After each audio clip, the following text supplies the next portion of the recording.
এই কাজটা যে তোমরা করছো আল্লাহ ভালো জানে। তোমরা জানো না? না আমরা কি যাই না, যদি বুঝতাম জানতাম তাহলে কেন করতাম। এজন্যই বলে মায়ের ওপরে কোনো ঔষধ নাই। রিমান্ডে দিনের পর দিন মায়ের খেয়ে অবশেষে সব স্বীকার করে নিল সোহাগের খুনিরা। এরই মধ্যে 3 আসামি হত্যার দায় স্বীকার করে আদালতে জবানবন্দি দিয়েছেন। ঢাকার মেট্রোপলিটন ম্যাজিস্ট্রেট আদালতের 3 বিচারকের খাস কামরায় ওই 3 আসামি ফৌজদারি কার্যবিধির 164 ধারায় জবানবন্দি দেন বলে নিশ্চিত করেছেন আদালতের কোতোয়ালি থানার সাধারণ নিবন্ধন শাখার কর্মকর্তা পুলিশের এসআই তানভীর আহমেদ। আসামিরা হলেন টিটন গাজী, মোহাম্মদ আলমগীর ও মনির ওরফে লম্বা মনির। এই 3 আসামিকে দুপুরের দিকে আদালতে হাজির করে কোতোয়ালি থানা পুলিশ। এরপর মামলা তদন্ত কর্মকর্তা এসআই মনিরুজ্জামান 3 জনের জবানবন্দি লিপিবদ্ধ করার আবেদন করেন। আবেদনের পরিপ্রেক্ষিতে ঢাকার মেট্রোপলিটন ম্যাজিস্ট্রেট মোহাম্মদ মনিরুল ইসলাম, মোহাম্মদ এহসানুল ইসলাম ও আওলাদ হোসাইন মোহাম্মদ জুনাইদ তাদের জবানবন্দি লিপিবদ্ধ করেন। এরপর ওই 3 আসামিকে কারাগারে পাঠানোর আদেশ দেন আদালত। আসামি মনির ওরফে লম্বা মনির জানায়, আওয়ামী লীগ সরকার পতনের পর ভাঙ্গাড়ি ব্যবসায়ী লালচাঁদ ওরফে মোহাম্মদ সোহাগ তাকে মারধর করেন। এ ঘটনার ক্ষোভ থেকে তিনি কংক্রিট দিয়ে সোহাগের মাথার উপর সজোরে আঘাত করেন। জবানবন্দিতে তারা নিজেরা হত্যার পরিকল্পনায় ছিলেন না বলে দাবি করেছেন। মূলত তারা আসামি মাহমুদুল হাসান মহিনের নেতৃত্বে সেখানে যান। তিনি হত্যার মূল পরিকল্পনায় ছিলেন। জবানবন্দিতে তারা জানান, সোহাগ ভাঙ্গাড়ি ব্যবসা করতেন। এই ব্যবসা পরিচালনা লাভের অংশ মহিন মনিরদের দেওয়ার কথা ছিল, কিন্তু সোহাগ ঠিকমতো লাভের অংশ দিচ্ছিলেন না। এজন্য মহিন সহ অন্যরা চেয়েছিল সোহাগকে সরিয়ে তারা ব্যবসা চালাবেন। তাই তাকে ভয় দেখিয়ে ব্যবসা নিয়ন্ত্রণ নিতে চেয়েছিলেন তারা। ঘটনার দিন মহিনের নেতৃত্বে তারা সোহাগের ব্যবসা প্রতিষ্ঠানে যান। সেখানে গেলে সোহাগ তাদের প্রতি ক্ষিপ্ত হয়ে পড়েন। এক পর্যায়ে তাদের মধ্যে কথা কাটাকাটি শুরু হয়। তখন মহিন বাকিদের ডেকে নিয়ে আসেন। পরে সবাই মিলে সোহাগ হত্যাকাণ্ডে অংশ নেন। সূত্র বলছে, আসামি আলমগীর ভিকটিমকে টেনে হিঁচড়ে আঘাত করতে করতে তার দোকানের সামনে থেকে মিটফোর্ড হাসপাতালে 3 নম্বর গেটের ভেতরে নিয়ে যান। সেখানে আসামি টিটন গাজী ভিকটিম সোহাগকে তার হাতে থাকা লাঠি দিয়ে এলোপাথারিভাবে আঘাত করতে থাকেন। ভিকটিমের মৃত্যু নিশ্চিত হওয়ার পর গেটের সামনে নিয়ে এলে আসামি টিটন গাজী মহিন ও টিটুর সঙ্গে চাঁদাবাজের ঠাঁই নাই বলে স্লোগান দিতে থাকেন। তখন আসামিরা পৈশাচিক উল্লাস করতে থাকেন।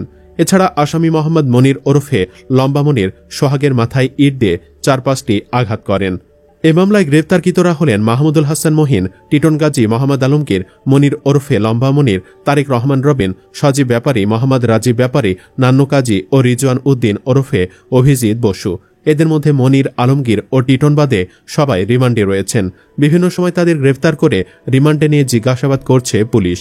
মামলার বিবরণী থেকে জানা গেছে, গত 9 July sir Salimullah medical college ও হাসপাতালের গেটের কাছে 39 বছর বয়সী ভাঙ্গাড়ি ব্যবসায়ী লালচাঁদ ওরফে সোহাগকে কুপিয়ে, পিটিয়ে ও পাথর দিয়ে থেতলে নৃশংসভাবে হত্যা করা হয়।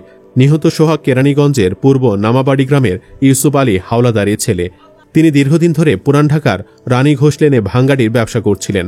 এ ঘটনা নিহতের বড় বোন বাদী হয়ে কোতোয়ালি থানায় হত্যা মামলা করেন, আর পুলিশ অস্ত্র মামলা করে।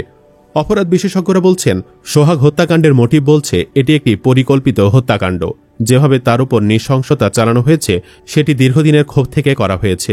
না হলে মরদেহের ওপর কেউ এভাবে পাশবিকতা চালাতে পারে না।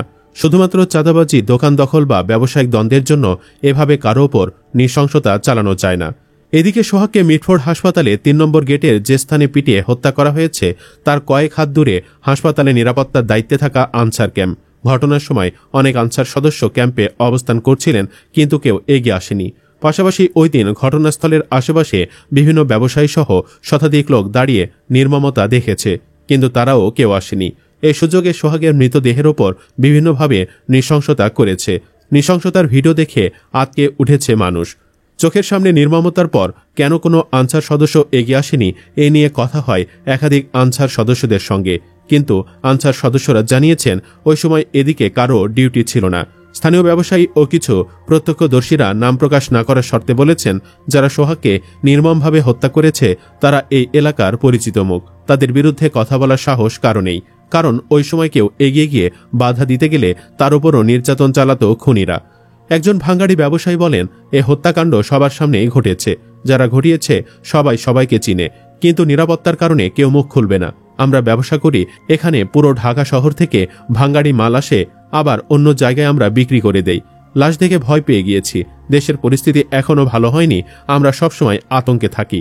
আরেক ব্যবসায়ী জানান, অস্ত্রসহ ২০-২৫ জনের একটি দল তাকে রজনী বোস লেন থেকে মারতে মারতে নিয়ে যায়। এখানে অনেক বাড়িতে সিসিটিভি ক্যামেরা আছে, সেগুলোর ফুটেজ দেখে আসামিদের শনাক্ত করুন। এখানে যারা জড়িত সবাইকে এলাকাবাসী চিনে, কিন্তু কেউ বলবে না, কারণ সবারই জীবনের মায়া আছে।